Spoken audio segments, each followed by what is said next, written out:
السلام عليكم، حميد لولو معكم من واشنطن دي سي. راكم تشوفوا هذه اليوم رانا مع 48 علام، لكن الامطار والريح وراكم تشوفوا كاين العلامات اللي الولايات كاع راهم معنا. ولاية الواد، ولاية تيسمسيلت، تندوف، الطرف، كاع ولايات كاع راهم هنايا. لكن راكم تشوفوا هذه ولاية بومرداس، هذه ولاية بوعريريج، إليزي، البيض، وهران، ورقلة، معسكر. كل ولايات حاضرة الحمد لله، كل ولايات. كان اللي راهم يطيحوا، دونك انا بغيت نديرها غير الرمز انه هذا اول نوفمبر تاعنا حنا اصحاب الحراك، هذا ملك للجزائريين ماشي للعصابات.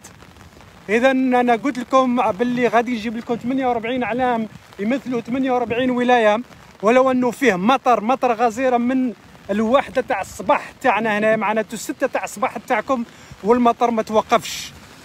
لكن احنا قلنا هذا وعد انه ما شريار ما كانش، وانه صامدون، وانه الفكره اللي تكون في راسنا ما دام تفيد الحراك وتفيد الوطن. هذا هو المديه، مستغانم، قالمه، عنابه، سيدي بالعباس، كاع راكم هنا كاع، سكيكدا، سطيف، جيجل، الجلفة، الجزائر، هاك تشوفوا كاع راهم هنايا. اذا الا انه للاسف مع المطر والريح كاين فيهم اللي طاحوا، لكن المهم انه الفكره وصلت، وانه الفكره وصلناها وخدمنا بها. هاكم تشوفوا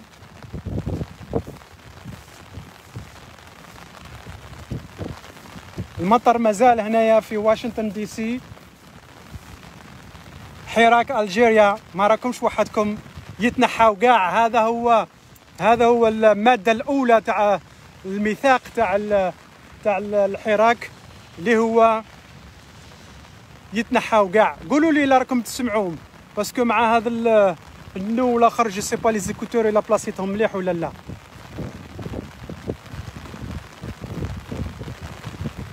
اذا اللي يعرفني انا حميد لولو، مجددا مرحبا بكم. راني معكم من واشنطن دي سي كونغرس، من امام مقر الكونغرس الامريكي في كابيتال هيل، منطقه فيدراليه هنا بالعاصمه الفيدراليه للولايات المتحده. كالعاده اليوم الخميس راني معكم، واليوم رانا اول يوم نبداو فيه احتفالات اول نوفمبر للحراك. عندنا احتفالات غدوه، عندنا بعد غدوه، وعندنا بالحد. اذا كل يوم فيه مناسبه بالنسبه لاول نوفمبر. وراني نوريكم باللي رانا على جبنا العلامات باش يمثلوا كل الولايات الجزائريه، ولو انه فيه مطر، لكن هذا هو لي زاليا تاع الكليما. بالسكرة، صعب جايه،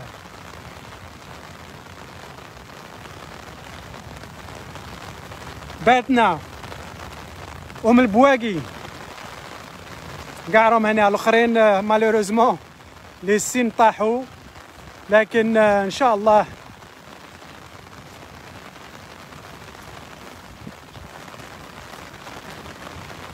زاد اللي شوف راكم تسمعوا النور راهي بزاف. دونك لي درابو هذو راني ندير هذا بشويه، ومن بعد جو في اسيي دارونجي نقلع بعض العلامات باش ما يطيحوليش في الارض، لانه سا سي امبورطون انه الاعلام ما يطيحش في الارض، الاعلام يبقى واقف مهما كان. شوف j'ai fini par faire du bricolage.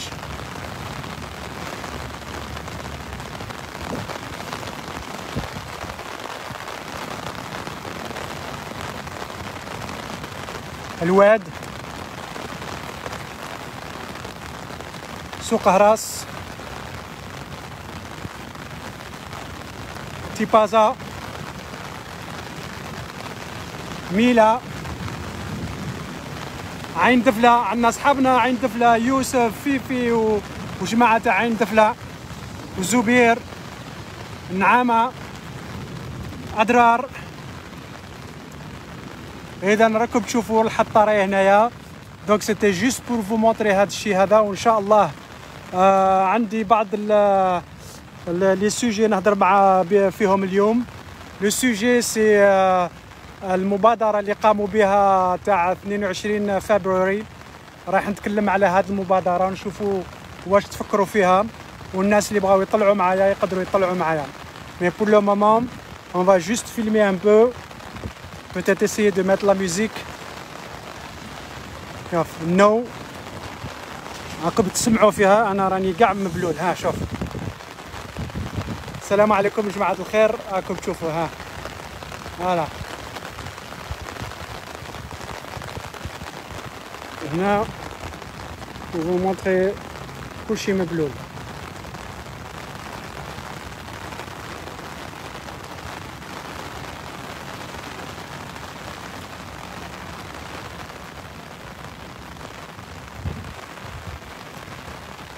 احمد دادي مرحبا بك، محمد مرحبا بك، حليم نشوفوا سلموا عليكم واحد واحد.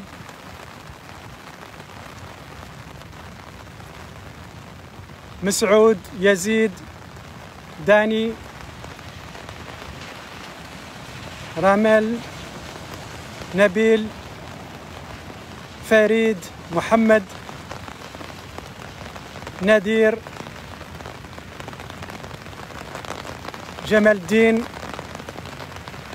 دافيد، رام، ستالين جوزيف، بطول، بن شيخ، طالبي، نبيل هاروني، ناتاتار، طالبي، نزيهة، جمال. مرحبا بكم كاع واحد واحد. راكم تشوفوا مهما كانت الظروف احنا قلنا غادي نجو معاكم هنايا ونوقفوا معاكم، والحراك احنا مع الحراك، واحنا مع كل المعتقلين السياسيين، كل المختطفين، ونوقفوا ما ننساوهمش. وانه هذه اول نوفمبر ماشي تاعهم، اول نوفمبر تاع الشعب ماشي تاع اللصوص. اللصوص ما عندهمش حق في اول نوفمبر.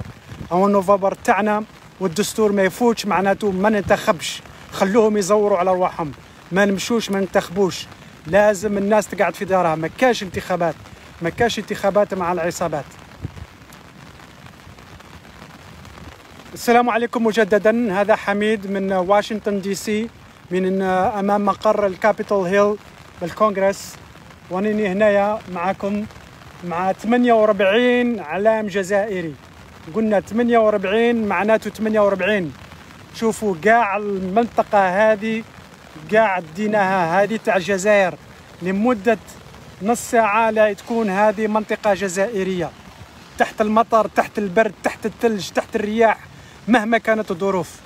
قلنا باللي احنا مع الحراك، مع الحراك. الحراك لا يموت، الحراك فكرة، والجالية الجزائرية في الخارج راح تستعمل كل الإمكانيات تاعها باش تساندكم، باش نقول لكم باللي ما راكمش وحدكم. You are not alone. ما تخافوش ما تخافوش ما تخافوش، وبإذن الله وبإذن الله الاستقلال راح يجي. ما نطولوش نجيبوا الاستقلال عاجلا وآجلا وبكل سلمية وبكل سلمية. إذا راح نطلع الأخ طالبي اللي بيطلب يطلع الأول. والقضية تاع اليوم هي أول نوفمبر، وقضية تاع مبادرة 22 فبراير.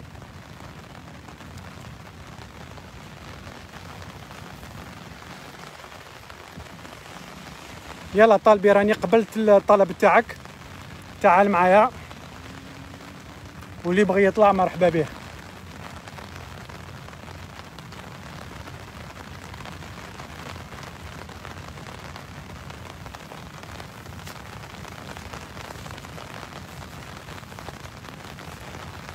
لا كونيكسيون تاع طالبي وقيلا ماريش مليحه. زيد اطلب، زيد اطلب تطلع معنا. طالبي حاول يطلع لكن ما قدرش. حليم مرحبا بك، علي محمد وعمر مرحبا بكم، حسام مرحبا بك. يلا طالبي اللي تبغي تطلع اطلع.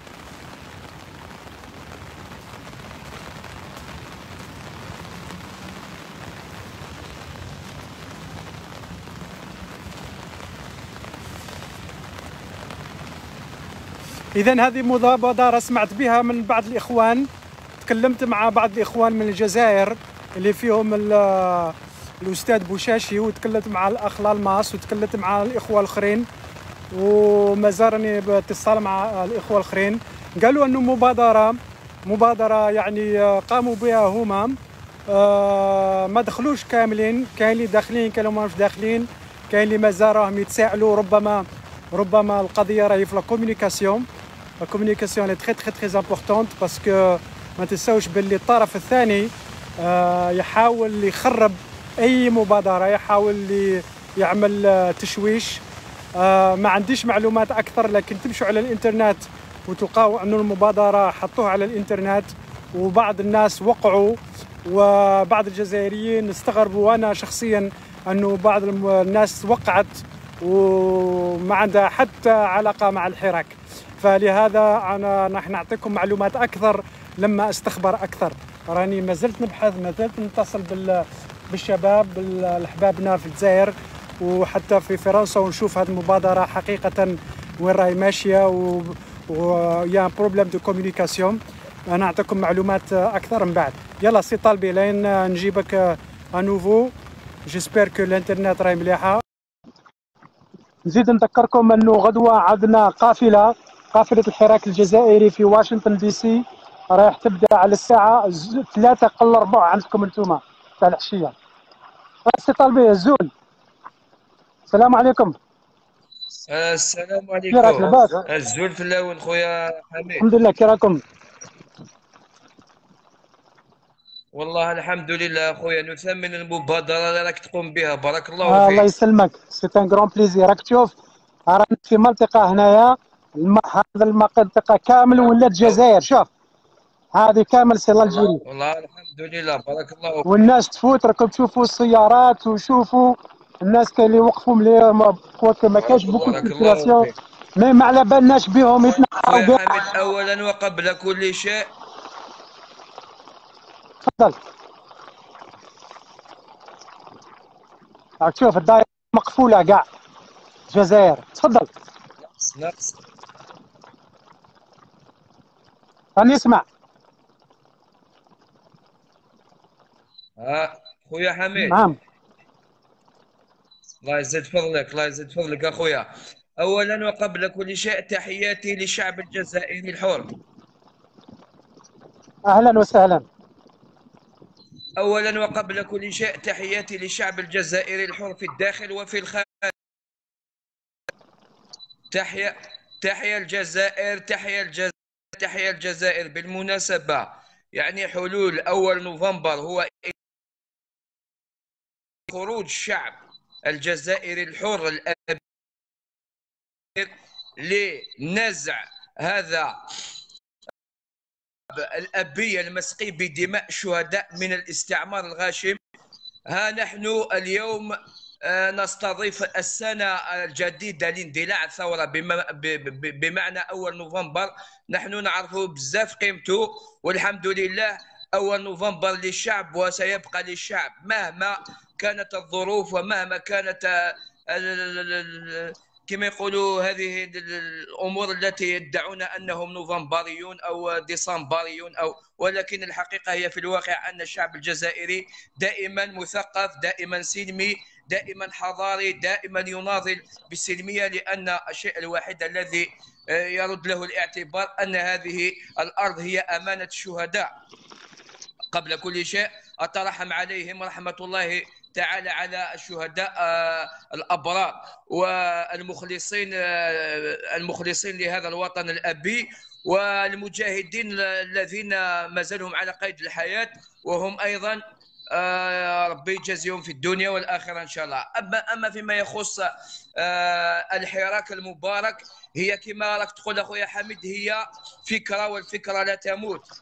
يعني الشيء الوحيد للشعب الجزائري الحر إذا أراد أن يرد كرامته وعزته وحريته ووطنيته أن يتمسك بالحراك، لأن الفرصة الوحيدة لهذا الجيل الذهبي، هذا الجيل الممتاز الرائع، هذا الجيل الذي يثور ثورة سلمية الحمد لله حضارية منذ قرابة عامين، وهو لم لا يعني كان سلمي وكان موحد وكان اخوي، كل هذه الامور الشعب كله يعرفها جمله وتفصيلا. وكما يقولوا ونشهد للخارج ان الايادي الخارجيه اللي راهم يدعوا بها على بالهم بالشعب الجزائري الحمد لله قلبا وقالبا يحب بلده والحمد لله.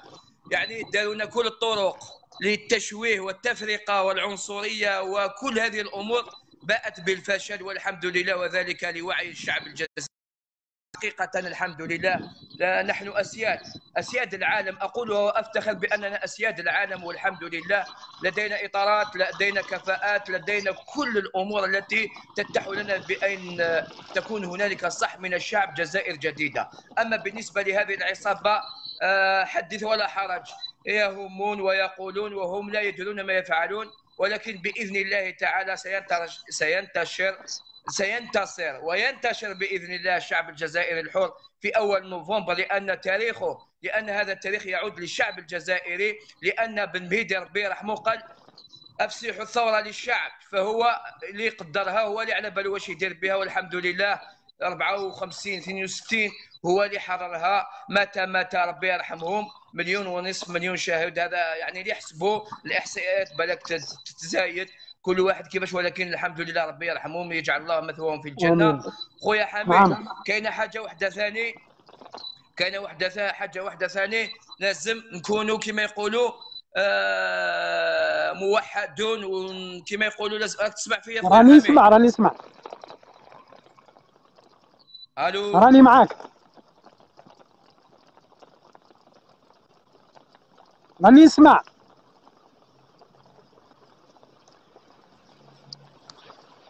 سي بون تكلم.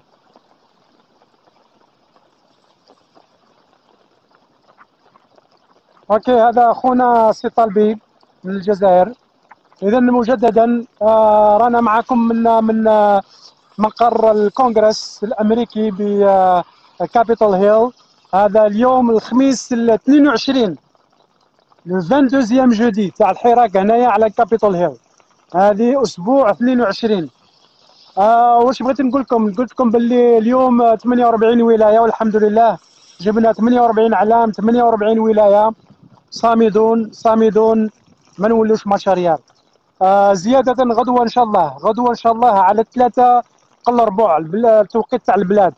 اذا على 10 قل ربع التوقيت تاعنا المحلي هنا بواشنطن عندنا قافله راح تمشي من مقر CNN التلفزه الدوليه CNN، قافله مع السيارات رايح نمشوا ونتجولوا داخل العاصمه الامريكيه، وراح نمشوا الى السفاره الجزائريه مرورا على NPR راديو امريكيه، على نيويورك تايمز الجريده نيويورك تايمز، واشنطن بوست، التلفزه BBC، وايضا على الجزيره الدوليه. وهذا هو البرنامج. يوم السبت عندنا خرجه اخرى مع الشباب الجزائريين، نديروا وقفه من امام السفاره الجزائريه يوم السبت. نسقنا هذه الوقفات مع الشباب من نيويورك، من نيو جيرسي، من كاليفورنيا، من ضواحي واشنطن، ومن تكساس ايضا. فهذا ايضا حركه اخرى في سبيل اول نوفمبر اللي نعملوها يوم السبت. وانا غادي نتلاقى معكم ايضا يوم الاحد من حديقه الحراك ان شاء الله. يلا شكون اللي بغى يطلع؟ طالبي زاد بغى يكمل الهضره تاعو. يلا طالبي انقطعت. سمعتني ولا ما سمعتنيش؟ ناقصه لا كونيكسيون خويا حميد. اوكي داكور، بصح سمعتوا الهضره تاعي؟ الهضره تاعك راني نسمع فيها لاباس. بيان اوكي. ايوا انا اعطيتكم البرنامج تاع الاسبوع. غدوه عندنا قافله تمشي من CNN الى السفاره الجزائريه، سيارات ربما راح يكونوا 10 سيارات ان شاء الله اذا كان الناس جاوا كاملين، ونديروا جوله في وسط المدينه تاع واشنطن. ويوم السبت عندنا وقفه من امام السفاره ثاني. وانا يوم الاحد عندي معاكم ثاني مداخله من حديقه الحراك. تفضل. الله يزيد فضلك، الله يزيد فضلك، تحياتي لك. الله يسلمك. راك تسمع فيا اخويا حميد؟ تري بيان 5 sur 5. راي بيان. بالمناسبة لتاريخ 1 نوفمبر، هو يذكرنا باندلاع الثورة. يعني نعود قرابة 58 سنة. نعم. ربي يرحم الشهداء، وهذا التاريخ يعني أنه جليل للشعب الجزائري، آمين الحمد لله. غني عن التعريف. تفضل راني وهذا نسمع فيك. التاريخ وهذا التاريخ ذكرى لاندلاع الثورة الجزائرية المباركة. يعني ما كاش تجي واحد يورينا الوطنية ولا يغنينا على البلاد ولا حب الوطن، والحمد لله الشعب المثقف يعرف واش معناته أول نوفمبر. أول الحمد نوفمبر لله. ماشي للاستفتاء، أول نوفمبر مخدوم للذكرى، للترحم على الشهداء، كما يقولوا شهداء الوطن. ماشي يديروا استفتاء ولا يديروا انتخابات كما يدعون. ديجا هم قلوا ديجا من اول نوفمبر، من الشأن تاعهم قلوه. هو مخدوم باش تترحم على الشهداء وتبارك على اللي بقاو المجاهدين المخلصين، وباش تتذكر كما يقولوا كيفاش ولات البلاد لمواليها. الحمد لله. وانت الحمد لله. باش دير الاغراض تاعك اللي تخرج عليك باول نوفمبر. هو اول نوفمبر هو خصيصا كما يقولوا يوم عظيم. راح ينفشلوا مهما عملوا، مهما حاولوا راح ينفشلوا. ولو مروا ان ذاك شاء الله، الدستور حتى واحد ما حتى واحد هذاك الشيفون هذاك الطرشون تاعهم هذاك حتى واحد ما يثق فيه على كل ان حال. شاء الله، ان شاء الله اخويا حميد. ولكن فوالا. فيما يخص ان شاء الله يا ربي الحراك المبارك لازم يتواصل، ان شاء الله. لازم يكون سلمي خويا حميد، ان شاء حضاري. الله. ولكن لازم خروج بقوه، لازم الخروج بقوه في كل الولايات الوطن. لازم لابد. نخرجوا كاع. ان شاء الله يا ربي. ان شاء هذا الله. هو الحل الوحيد. شوف اخويا هو حميد، باش كل نخليك شيء، هو كل تفضل، شيء في تسمح لي الايمان. ما بزاف. كاش حاجه توقفك. اذا عندك الاراده وعندك الايمان انه هذا الحراك هو الحل للجزائر رايح تخرج. واللي ما عندهش ايمان هذيك حاجه اخرى. الحل الوحيد للشعب الجزائري اللي حب يتحرر، اذا حب يعيش كرامته، لازم حراك مبارك شعبي كبير. ان شاء الله. ان شاء الله. بارك الله فيك اخويا حميد. هكذا الله خوتي يبارك في فيك. 48 ولايه وفي الجاليه، يعطيكم الصحه. السلام عليكم. تحيا وعليكم السلام. الجزائر. تحيا الجزائر. اذا هذا كان صاحبنا طالبي من الجزائر. الامطار راهي تزيد. دوك انا عودت باش ندير معاكم نص ساعه. اذا راهي تقريبا نص ساعه. راح نحبس هذا المباشر. اذا كان فيه واحد يطلع ما عنده حتى مشكله. والا راكم تشوفوا المطر راه زاد. انا جو فولي ماركي لو بوان. بغيت نجي هنايا مهما كان. انا قلت لكم مهما كان، ولو جا الثلج، ولو صب الثلج، ولو كان فيه البرد تحت الصفر، ما على باليش انا نجي ولو بعلام واحد ونوقف معكم هنا نص ساعه. هذا هو المهم. هذه هي فكره الحراك. الحراك ايمان اؤمن به. ونعرف انه اغلبيه الجزائريين يؤمنون بالتغيير الجذري. العصابات تمشي مهما كان الامر، راح يمشوا يتنحوا كاع. وهذه قلناها مرارا وتكرارا. الاخت اسيا من فرنسا، ان شاء الله الكوميونيكاسيون تكون مليحه.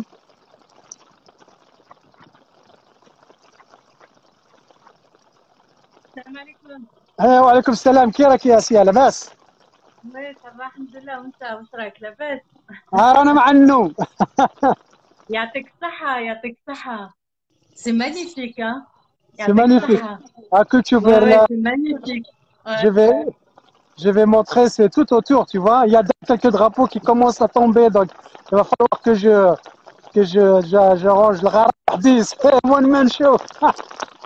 Mais bon, C'est beau, franchement يعطيك الصحة. tu J'aimerais vois. bien faire pareil aussi, tu sais, le mercredi devant le Parlement. Ah oui, tu as le gazon, hein. Mais bon, ça Oui, demande un peu de travail, il faut, tu vois.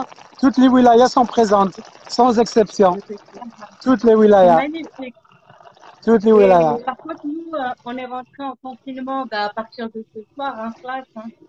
Ah Donc, ouais. Donc le Ah, toute mercredi, seule. ce sera plus possible pour moi d'aller devant le Parlement à Strasbourg. Mais on va continuer, Inch'Allah, d'une autre manière, tu vois.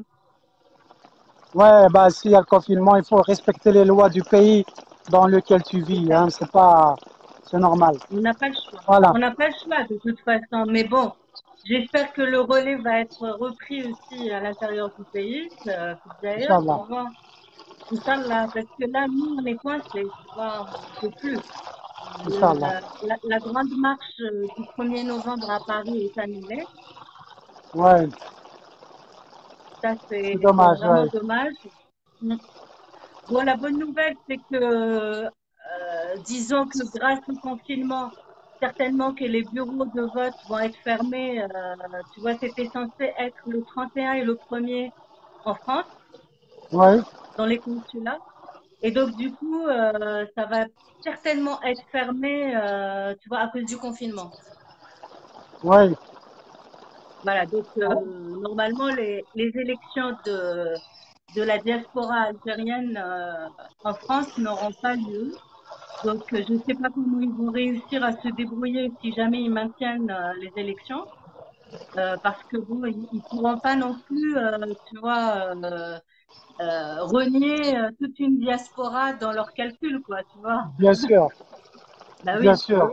Mais même bon, ils si nous sont n'avions pas capables du tout de, l'intention d'y participer. ouais, Mm. ils sont capables Donc, de nous sortir une pirouette. C'est des voyous. Ils sont toujours capables de sortir une pirouette. De toute façon, le référendum ne vaut rien. C'est un bout de torchon. On n'a aucun ah oui, respect pour cette constitution. Ça a toujours été pareil depuis 62. Et les gens continuent à se rebeller, et continuent à s'opposer à ce régime de pourris et de voyous. Voilà, c'est comme ça. exactement. Mais j'espère que les jurys vont sortir en force aujourd'hui, demain, samedi et dimanche. لازم يخرجوا vraiment لازم يتزحف العاصمة.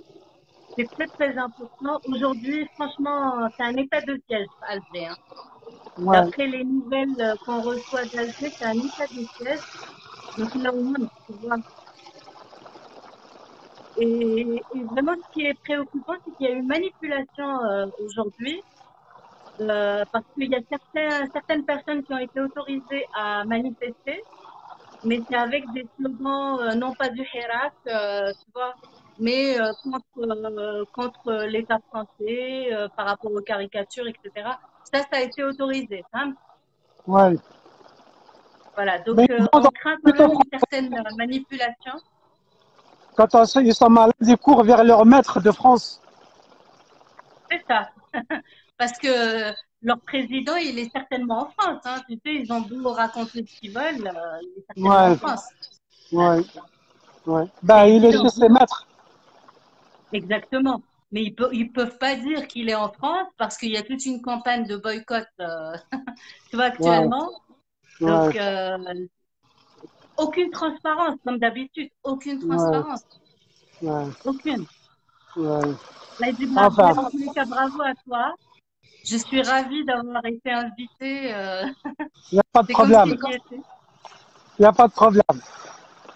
ان شاء الله ان Merci. شاء الله نتلاقاو في وقت الخير مع كل الجماعه اللي رانا نعرفوهم سواء من البلاد سواء من فرنسا سواء من كندا un jour on sera tous on se réunira ensemble في وقت الخير ان شاء الله. En tout cas, زاير merci pour ton هادي intervention. Inch'Allah. زاير Merci pour هادي. ton intervention. Je vais prendre Rachida pour quelques minutes et je clôture ce direct. Yalla, bye bye. Super, merci à toi. Merci à toi et bon courage, hein. Ciao. Salut. Yalla, Rachida, je vais te prendre. Est-ce que Rachida vient?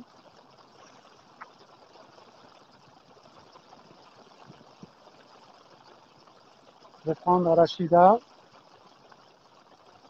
Rachida, je t'ai lancé l'invitation. Bonjour Hamid. Basse. Bonjour mon frère. Le son est Bonjour. bien? Le son est bien, je t'écoute, je t'entends très bien. D'accord. Je suis avec Asia. Je lui passe le bonjour d'ici de l'Espagne, malgré qu'on ne se connaît pas, je vois ses lives, et elle est sur ma page et tout, on est tous hararat. Elle a dit la vérité parce que je reçois beaucoup de publications en ce moment. Il y a beaucoup des arrestations, beaucoup Ouais, des arrestations à Alger. Farouk Leziz, que toi tu le connais, Leziz, ouais, il était arrêté aussi, c'est arrêté ouais. aujourd'hui. Vraiment, je suis triste, vraiment, on va rien lâcher. Ça, on a clair la diaspora que nous sommes tous à l'étranger, que nous sommes tous en contact et tout. On va rien lâcher. Malgré le Inch'Allah. confinement, ici, on n'a pas le confinement pour l'instant, mais on va rentrer dans le confinement. On a le coupe de feu. On a un coupe de feu comme ils ont commencé en France avant. On a le Ouais, coupe de feu ça dépend des autonomies. Il y a des autonomies qui ont le coupe de feu jusqu'à 10 heures du soir. Il y a des autres qu'on a le coupe de feu jusqu'à 11 heures du soir. Hein. C'est qu'on ne peut rien faire en ce moment avec le coupe de ouais. feu, avec le confinement, avec plusieurs choses, on ne peut rien faire. Mais on va Même continuer. pour faire autre chose, Hamid, toi tu me connais, que plusieurs fois j'ai beaucoup d'initiatives et tout, on peut faire plusieurs choses. Hein. On peut donner des initiatives à la jeunesse, à notre jeunesse qui se réveille une fois pour tous, qui se réveille. Hein, parce qu'aujourd'hui, vraiment, je comprends rien. Ils sont montés des autres wilayas et les Algérois à Alger, ils sont pas sortis. C'est ça que ça comprend pas. C'est ça qu'on ne comprend pas, Hamid. J'aimerais bien que quelqu'un me le fasse comprendre. Hein. Il y a des autres de wilaya qui sont risqués, qui n'ont pas d'argent, qui ont prêté l'argent pour le voyage. Je connais des personnes qui ont prêté Harar, qui sont à Alger. Hein. Ils viennent de me dire que les Algérois, ils sont pas sortis hein, à la capitale. Depuis longtemps, on a dit Zafaf al-Asema, des publications Zafaf al-Asema, parce que la capitale, j'ai toujours dit, c'est le point faible du système. Hein. Le Inch'Allah. système, il s'en fout si toi tu sors à Oran ou tu sors dans un autre wilaya. Pour eux, c'est la capitale. Al-Asema, ça nous représente à Inch'Allah. tous les Algériens à l'extérieur, Ah, ok. à tous les Algériens. Ok. Et, Merci, Rachida. Oui, et, vas-y, une idée? non, non, une idée que je vais. Non, après, l'autre jour, tu m'as appelé et j'ai pas fait attention à la vérité au portable. J'ai vu Ok. l'appel, mais c'était trop tard pour t'appeler. Je te rappellerai ce Appelle-moi quand week-end. tu es à la maison. Maintenant, j'ai rien à faire. Quand Ok. tu termines le live, le moment que tu peux, tu m'appelles. Je Inch'Allah. préfère parler des choses en privé. Ok. Merci. Merci, Rachida. Merci mon frère Hamid. Merci mon Ok. frère. Bon courage pour tout que tu fais. Vraiment, c'est incroyable que tu fais. Rabbi Hafdak, Rabbi qui te protège, il te t'aide aussi. Inch'Allah. Barakallahu fik. Merci Khoya, j'attends ton appel et après on parle en privé, c'est mieux. Inch'Allah. إذا هذه أختنا رشيدة من إسبانيا ويأتي الوقت نكملوا هذا اللايف هذا الديريكت دونك ميرسي بوكو ما تنساوش غدوة على 10 قل ربع توقيت الجزائر عندنا كما نقولوا قافلة راح تمشي من CNN محطة CNN الدولية إلى القنصلية الجزائرية مرورا على محطات الإذاعة تاع BBC الجزيرة واشنطن بوست ونيويورك تايمز واي بي سي وسي بي اس فكونوا معنا في الموعد. شكرا. بارك الله فيكم. بارك الله فيكم طالبي. بارك الله فيك اسيا ورشيده. ابيانتو. ميرسي. دونك ماتنون غادي نتلاقى بكم غدوه ان شاء الله. بون جورني. تحيه الجزائر. تحيه الجزائر والى اللقاء.